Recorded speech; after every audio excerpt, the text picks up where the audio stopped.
集的内容有一点缓慢，请大家开 1.5 的速度。Hello， 大家好，我是 Sandy， 他是 Corey。 天气最近忽冷忽热的，今天终于有比较暖一点了。我最近都Uber Eats 这礼拜改那个营业时间，全部都提早1个小时，所以我就会再提早1个小时要起来开机。然后一开始前几天很冷的时候，每天都包着棉被在外面走来走去。对啊。不过今天早上起来的时候，那个阳光洒进来，很赞。最近都没什么阳光，然后今天突然有阳光。对。然后因为前一阵子不是才帮一大堆植物换房子，然后分租什么的，其实这样那个忽冷忽热的天气，其实很考验植物的那个生存能力。对啊，但是像有些植物都有长新叶子了。对啊，但是就是它旧的叶子，就是可能就是会什么卷叶啊、黄掉啊、长斑什么的。来，我们今天分享一下我前面这一个是迷你，是香水还是迷你香水温馨蓝，然后它很适合放在室内，因为它只需要散光，而且它的花期很长，照顾起来蛮容易的。我这个我很喜欢，你觉得嘞？我不太喜欢花哦，但是你看它的绿叶也蛮多的，有一种优雅的感觉。OK， 好，那你介绍另外一个。但是这种花我觉得还可以啊，就是一小小的花，我不喜欢那种大朵的花。什么向日葵、百合？九重葛啊。我就不太喜欢九重葛。但是我觉得那一种花跟这种花又有点不太一样你知道吗？那种花开在树上那种，对啊，跟这种就是比如说插在水里面还是什么，这个我给过，给过。好，另外一个另外一个是飘带花烛，对，它最近长一个新叶子了。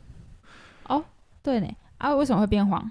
它有个大叶子变有点黄黄的，褪色。其实也还好啦，也没有很黄它好像正常胎叶，我们之前那一个有上版的，它也是有时候会变，突然就一整个叶子都整个很黄，但是黄的很漂亮，然后就会把它剪下来。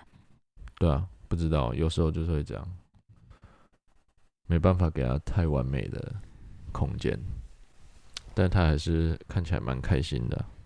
所以只要它有在生长，就代表它是健康的咯。大部分就是这样。OK， 我们刚才录音之前去参加一个，不是参加啦，去参观一个大哥的那个鹿角蕨小花园。在他的阳台，叹为观止啊！我个人是觉得那里大概有 90% 都长得很好长得非常大，非常好。然后我们家的鹿角蕨就是小小颗的，然后叶子也不长，但是它的最大的应该是都比我的头还大了，我们的最大的5倍吧，差不多。就是感觉可以，就是放在店里当镇店之宝的那一种。对啊，因为那个大哥就说他不太想照顾了，也不是不太想，是没有时间。对啊，因为他也开店。所以他就问我们要不要收购。对啊，真的很美，希望之后会有机会来到我们店里。他就是只喜欢鹿角蕨啊，所以他就只种鹿角蕨。他应该有300多株鹿角蕨在他那里，很厉害，超厉害。我最喜欢的就是那个什么柠檬的那个，那个它的叶子厚厚，然后它的叶子尾巴会有像小朋友的那种小手。所以呢，后来你们刚才又讨论一阵子，你们讨论什么？没有，就只是在聊天而已。对啊，聊说看可以怎么卖啊。如果之后店里要卖植物，就可以，假设有人买了，然后就我跟他拿 ，OK， 然后所以你没上班，所以你没考虑把他那边全部都买回来？那个我觉得太贵了。OK， 因为他那真的非常多。但我觉得他自己卖，他应该也很 OK 吧？不知道哦，他可能真的没有时间去处理这些了。对啊。好的，那还是做那个直卡抽奖，还是买咖啡送鹿角蕨？也可以啊。哪一个？买咖啡送鹿角蕨？我觉得抽奖不错，因为之前我也有在我的频道用过一个抽奖，抽 AirPods， 然后我突然间就多一大堆订阅者。那时候是摄影的吧？你那时候的主题？对啊，我都拍摄影的影片。OK， 然后那买咖啡送鹿角蕨嘞？买咖啡，可能没那么多可以送。侧牙还是送一颗包子？或者满1000送一个包子。我刚才听那个分享那个怎么用，就是把那个包子繁殖。我觉得很像，很复杂。我觉得跟生态瓶有点像，所有东西都要杀菌什么，然后就是时间要很长。对啊，植物就是这样。那你有兴趣吗？还好，可以试试看了，但是还好。我觉得那个时间要花太长了。对啊。但是你感觉很有耐心啊。那个就是用好，然后就一直等它长啊。对啊。OK， 你最近不是有买一本那个生态瓶的书吗？有啊。有研究了吗？他就有介绍很多，其实生态瓶最重要就是土啊。之前我就一直搞不清楚那个土要怎么用，但那本书里面就有讲说要怎么用那个土。我们之前有放土吗？不是就是放苔而已吗？也不是土啦，就是它下面会有石头啊，还是沙子啊？对啊，就有很多层。我们之前有用到这么专业吗？我有啊，只是我一直试不到一个很好的比例。好，然后所以你会继续试吗？会吧。OK。其实我觉得那个生态瓶看起来就很像是鱼缸。有点像，但是没有鱼，就是陆地。但是也就是它的形，应该是说形吧，就很像鱼缸，它的外面的也都是要这样用玻璃器皿装，然后用灯罩。对啊。对啊，你想说什么？真的很难聊我天哪！谁要救救我？没有啊，就很像鱼缸，但是是陆地嘛，对吧？OK， 好，上周16集我们正式确定我们的木工消失之后，马上找了2个木工来现场来看现场。应该预计3月底会施工啊。如果再没出意外的话，希望啦。然后如果没有再出意外的话，以这样时间推算下来，3月底施工，然后应该5月可以开幕吧？我们先不要想的这么完美哦。OK， 好，要不然到时候会很失望。OK。不过一开始因为我们一开始我们的门是想要做那个像德政饮料的那一种大玻璃木框门滑门。不过我们遇到了三个遇到了木工，他们一开始都不太愿意吗？还是什么？我觉得是不太有把握做得好。反正就是后来就是其中一个木工之前有建议说，就是找铝门，他们现在的技术烤木纹器视觉上看起来效果是可以的嘛。反正就是我找了一个大厂，就是一条龙制作的那种，讨论了好几天，然后画了好几个初配的那种手稿，看起来他们也是没办法做了。到底是怎样？这个房子的设计是一开始就是要设计什么样子？为什么会一直遇到困难？铁卷门也遇到困难，然后里面的门框也遇到困难。这个就是这里到底是当初是设计来要干嘛的？怎么装修好像每一个人都觉得就是很难搞的感觉。对啊，就是，但是我觉得有一部分就是我们还是有留一些装潢，然后要再加上去。哦，如果你是说如果是全部打掉重用的话，那就非常很简单嘛。对啊，如果全部是空的，然后随便用，那师傅都很好做。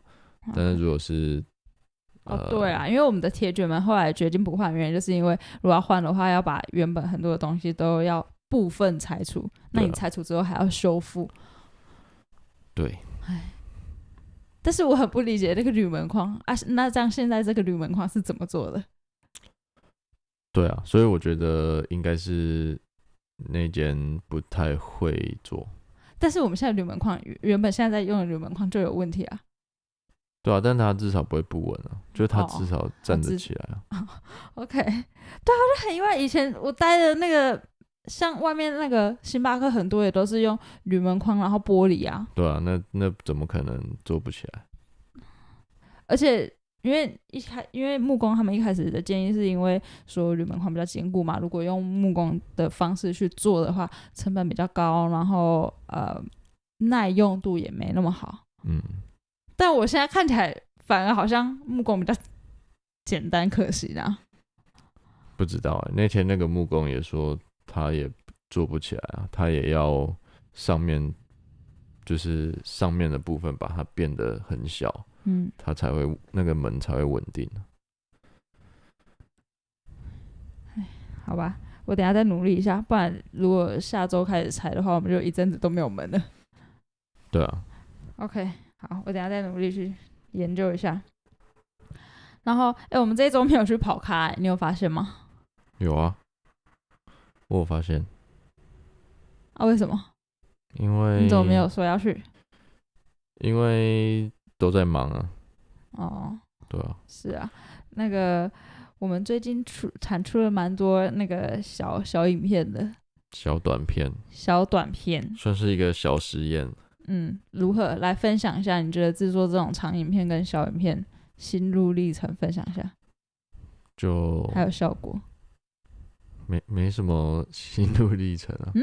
就是没有什么，就是小影片做起来就是比较快，然后可以产出很多，然后觉得比较好玩吗？就短影片一定比较多人看啊，但是就是我也不知道要怎么说就是短影片就比较多人喜欢看嘛，因为大家就是懒惰，不想大家就滑个手机看个几十秒就爽这样子，所以要说短影片比较好拍也不是，因为你要在那么短的时间抓住大家的注意，你就要就是你那个主题就要规划的很好，然后你的影片的拍摄方法还有你的概念是什么，你就要都想好。那长影片就不需要吗？长的影片就比较不用，因为会来听的就是会来听嘛。就是会来听的，就是觉得就是喜欢你们的内容，就是听我们讲话，然后像是在跟我们聊天这样子。对，最近有人讲说，就是虽然没有很常跟我们见面，但是听我们 podcast 会感觉我们好像就是才刚见面不久，或者是就是好像我们是生活在一起，就在身边的感觉。这有好笑吗？你不会很感动吗？还好。你的声音被人家就是听见，然后被人家放在心上，这样。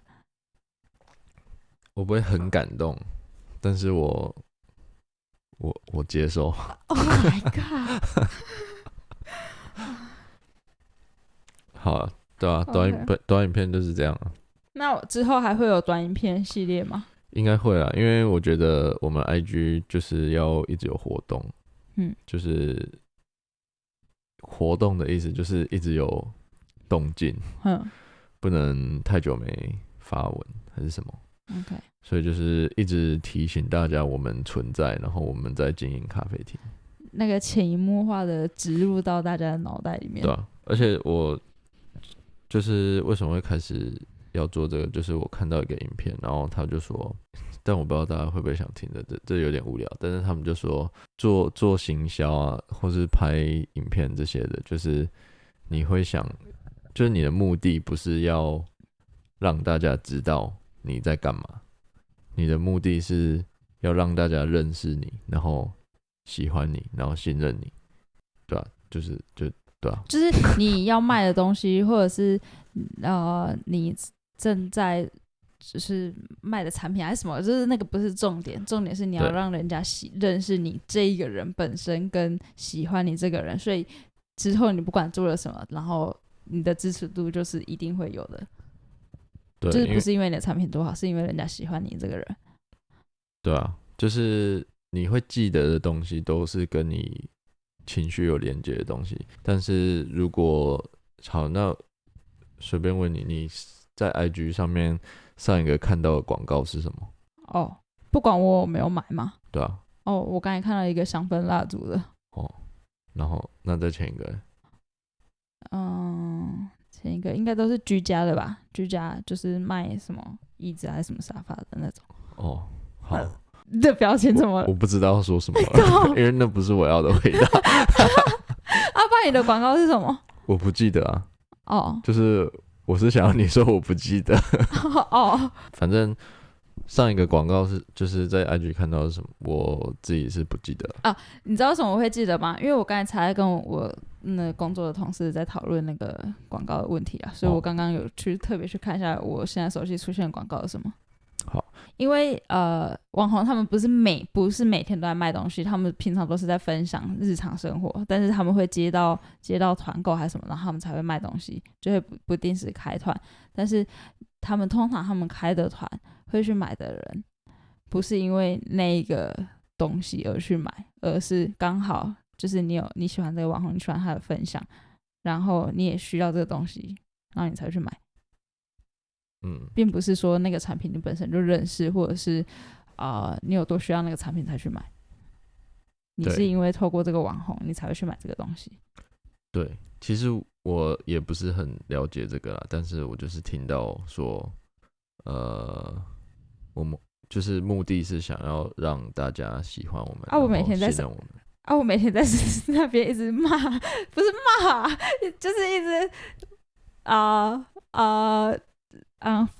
评论订单，这样怎么让人家喜欢我？但是我觉得那不是重点，就是你做什么，不管是负面还是正面，我觉得不是重点，重点就是你就是在表现你自己是谁。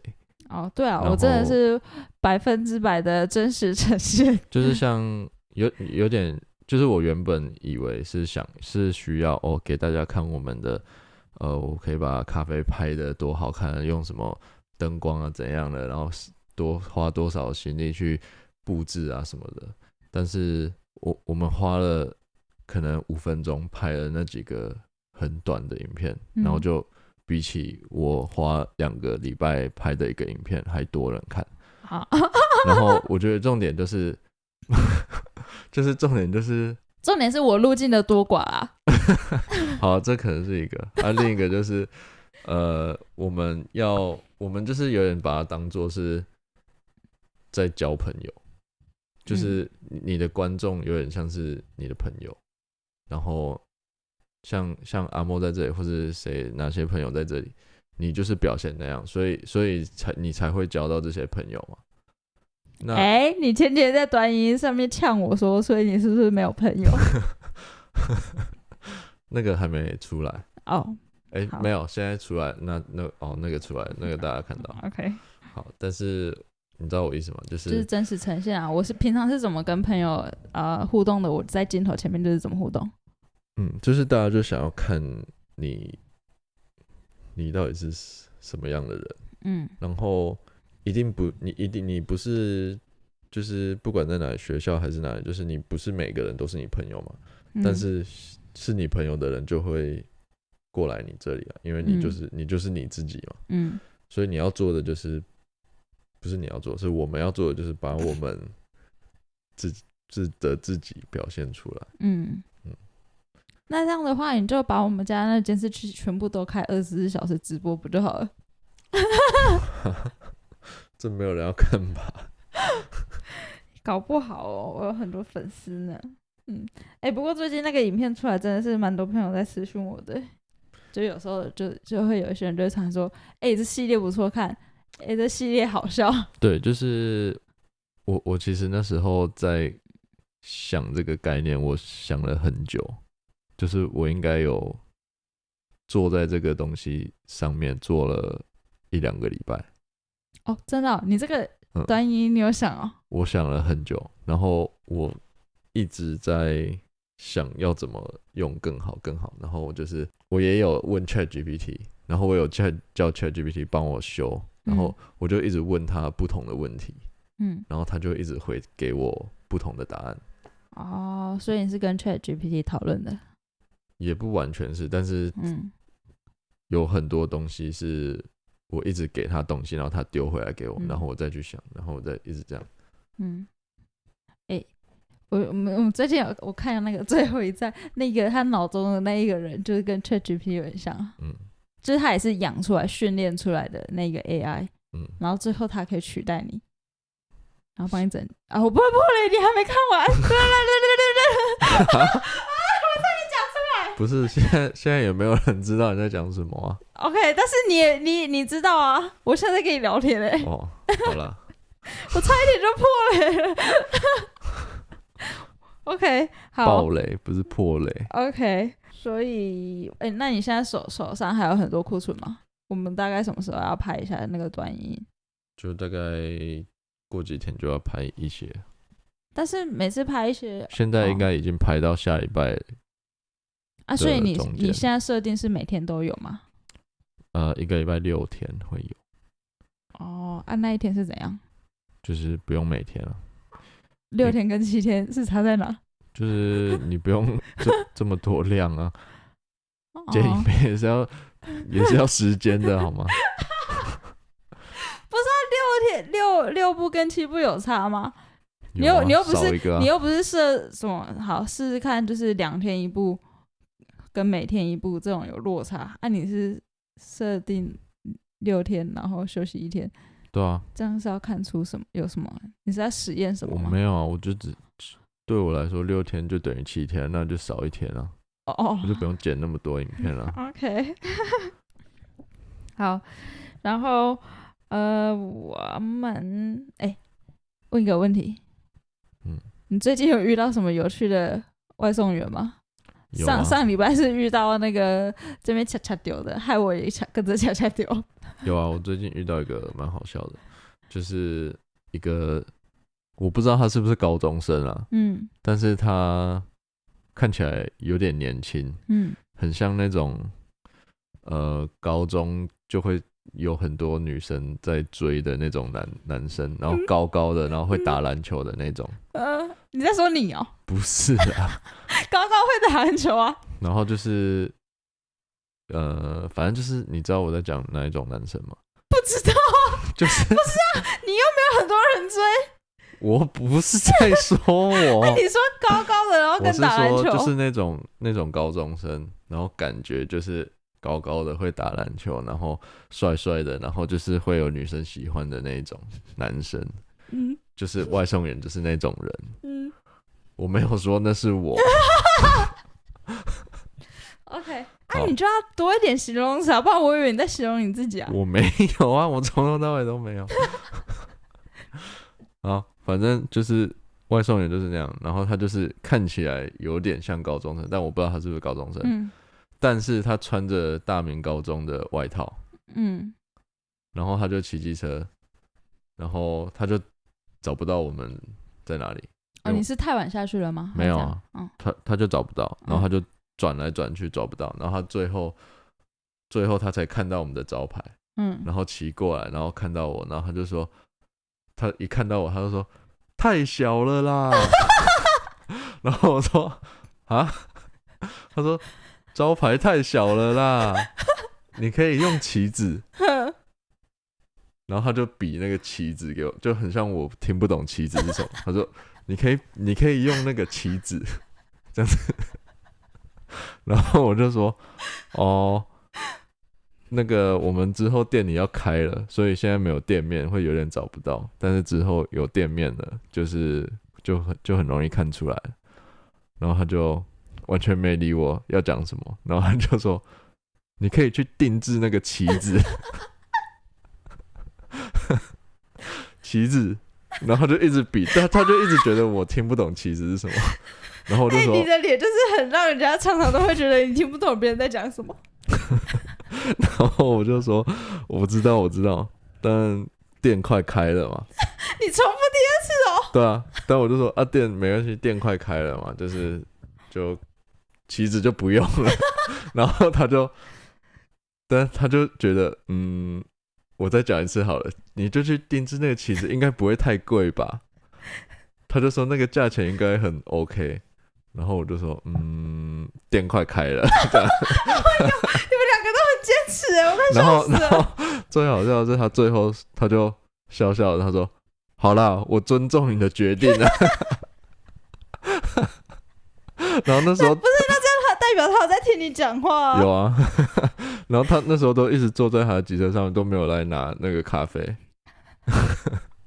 就他一定要跟我讲完那个棋子。好好笑哦。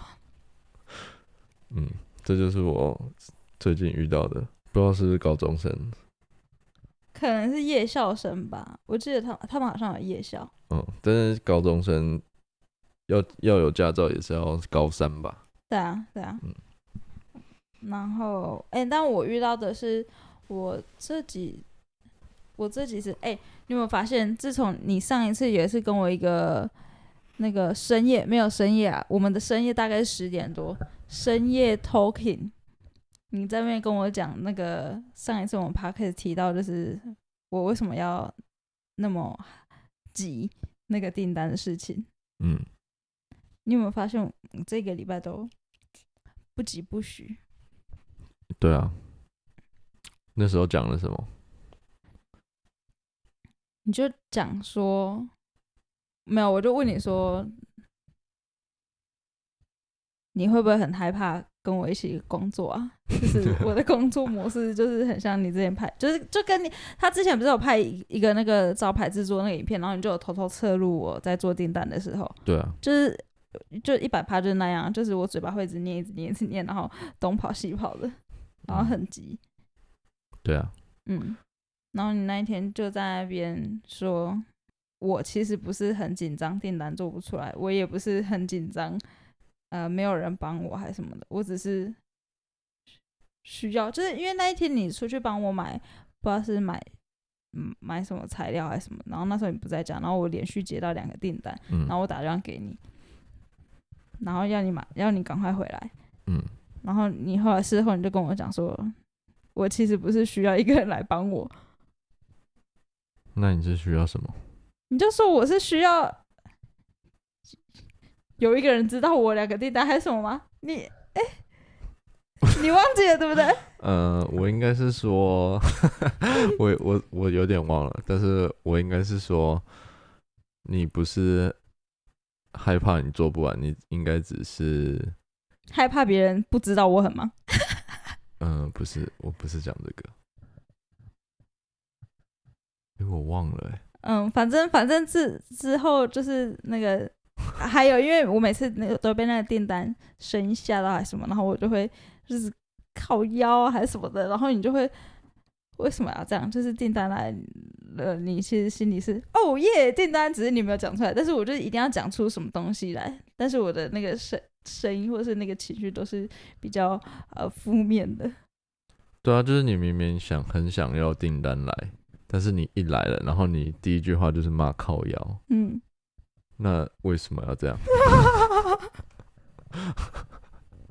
然后第2个订单来了，然后你又在那边靠背呢，怎么又来了？但你平常没订单的时候，你就在一直在那边，我为什么今天没订单？为什么没有人要订？就是只是语助词，我也不知道但是我这一个礼拜就整个大改变吗？就是不疾不徐，然后外送员来了就给他等。嗯哼，还是有点在进步的吧。我那天应该是说你不是紧张，你做不完，你只是觉得这个情况很紧张而已，还是什么？就是你常常会说，我常常都会在假想一个东西，然后再胁迫我，然后再就是我会很常想那个恐惧出来吓自己。对啊，就是做不完怎么办啊？让那个人等了怎么办？然后等一下那个外送员生气了怎么办？什么什么什么的，就是当有一个东西来的时候，我都会一直想很多东西吓自己。好，我最近有发现，也有遇到几个那个蛮好的外送员大哥，都会跟我聊天。然后有一个你应该有遇过，因为他后来说他2天前还几天前也有来。然后我是遇到一个大哥，然后他就跟我说，他可能不知道 Uber Eats 有这种形态，就是没有店面的。他就跟我说，你这个是云端的然后我就说没有啦，我只是店面还没装潢好，之后店面会开什么的。然后他就在不错啦，这样以后店面开了，那个知名度就打出去了叭叭叭之类的。就是也还是有蛮多那个人很好的外送员还跟我聊天。对啊，大部分人都这样吧？我觉得大部分都这样，就是因为有一些很白目的，或是比较让你有负面的那个反应，你会记得比较久。但其实大部分人都是正常人，你只是会记得那些不正常人，就是那些人印象会比较深。但不得不说，现在不正常人真的是多到不行。对啊，我这里就一个啊。靠OK， 好啊。那我们现在那个来最后，我们来讨论一下，我们之后的店里要不要开放给客人带外食？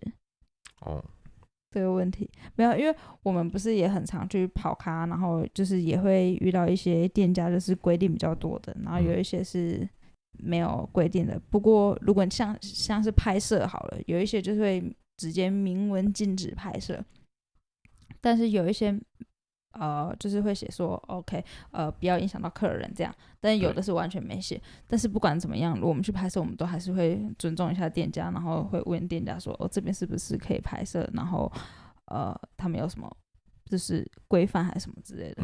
就是不管上面有没有用文字这样就是写规则什么的，都是至少都还会去问一下。然后有时候我们也会遇到很多看到很多店家是规定超多的那种，那我们这种感受，我们当客人的时候，这种感受就会比较觉得拘谨，很限制很多，然后不太舒服。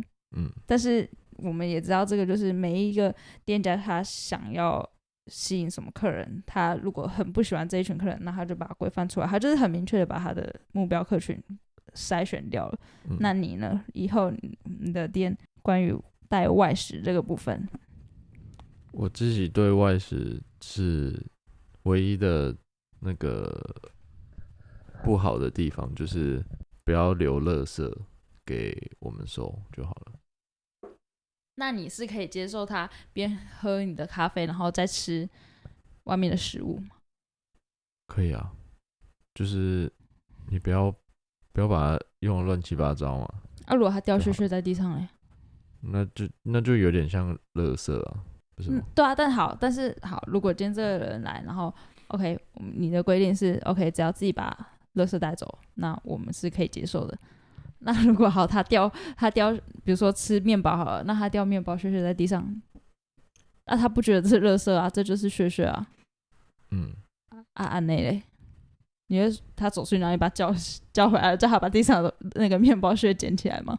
面包屑我是觉得还好啦，就是我觉得不影响太大。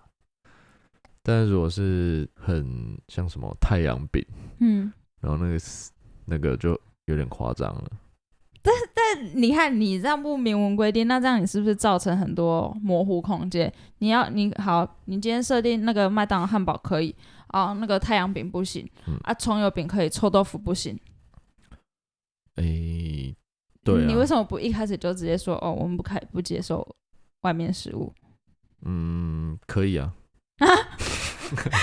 你完全没在跟我讨论嘞。有啊，没有，我觉得可以啊，但是我觉得本来就不是就是0或是1嘛，本来就是有些可以，有些不行啊。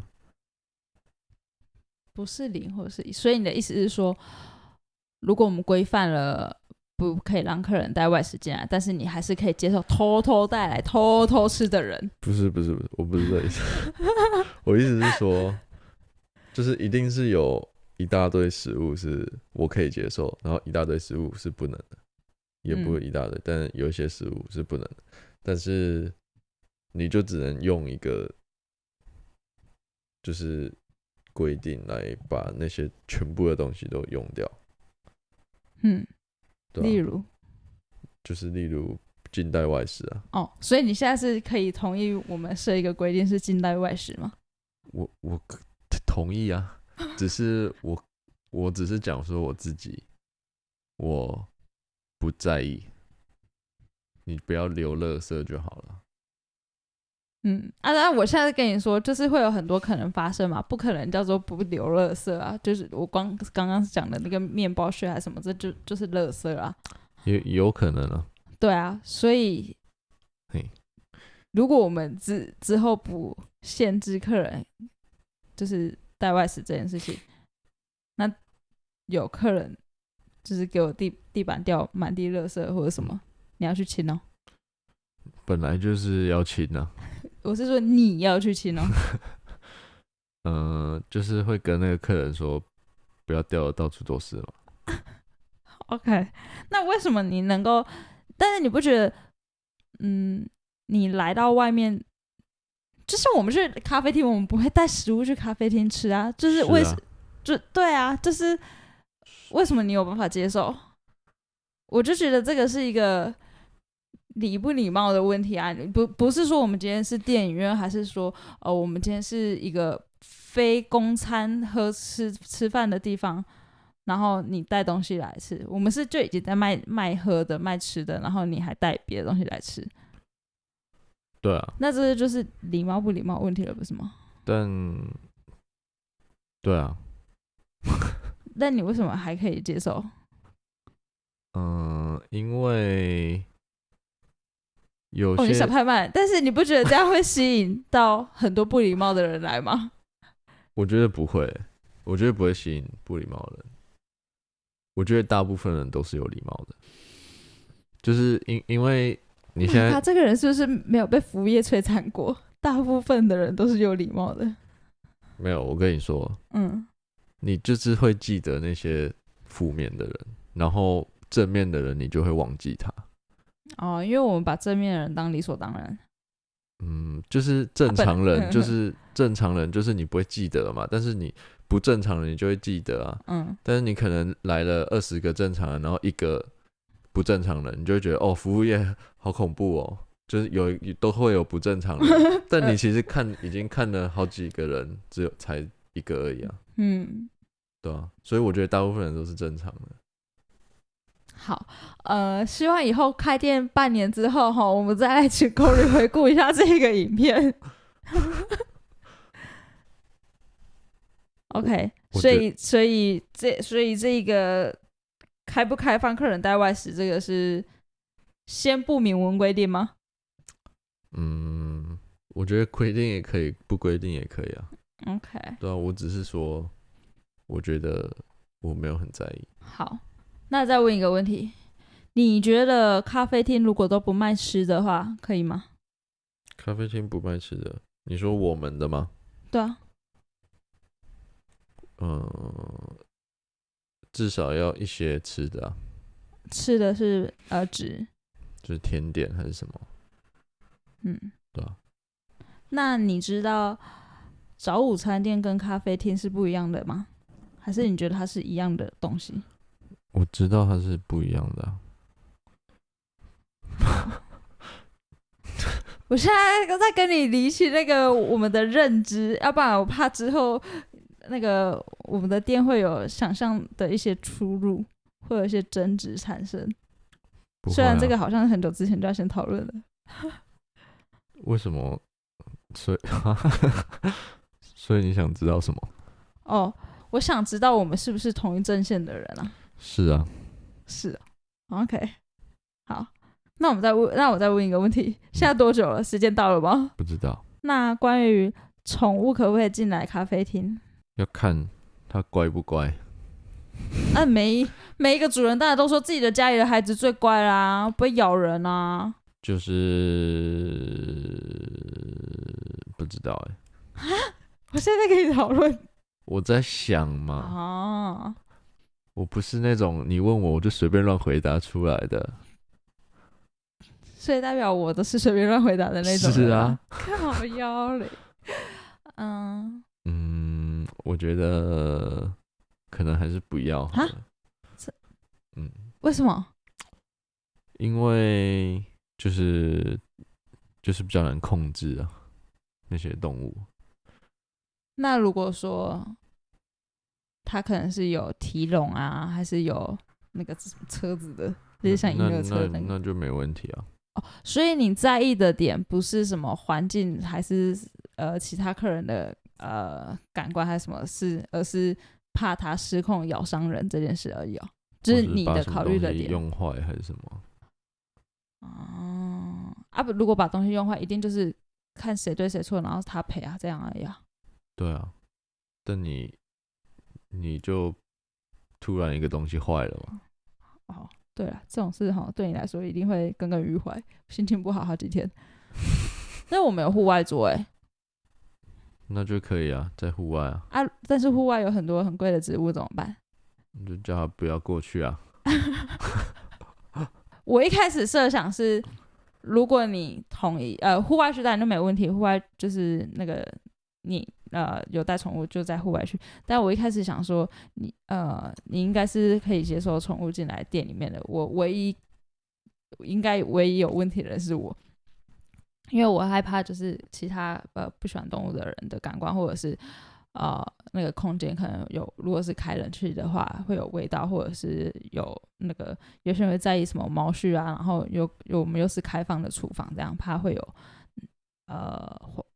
卫生的问题。但是我以为你都是不考虑这些，一律就是 welcome 欢迎请进的那一个。我没想到你今天给我的是这个答案然后所以我原本想说设置是 OK， 那就是2楼的区域它不要上，宠物不要上去，其他区域应该都 OK。就要看了，因为我们咖啡厅也不大，所以谁会想要把一个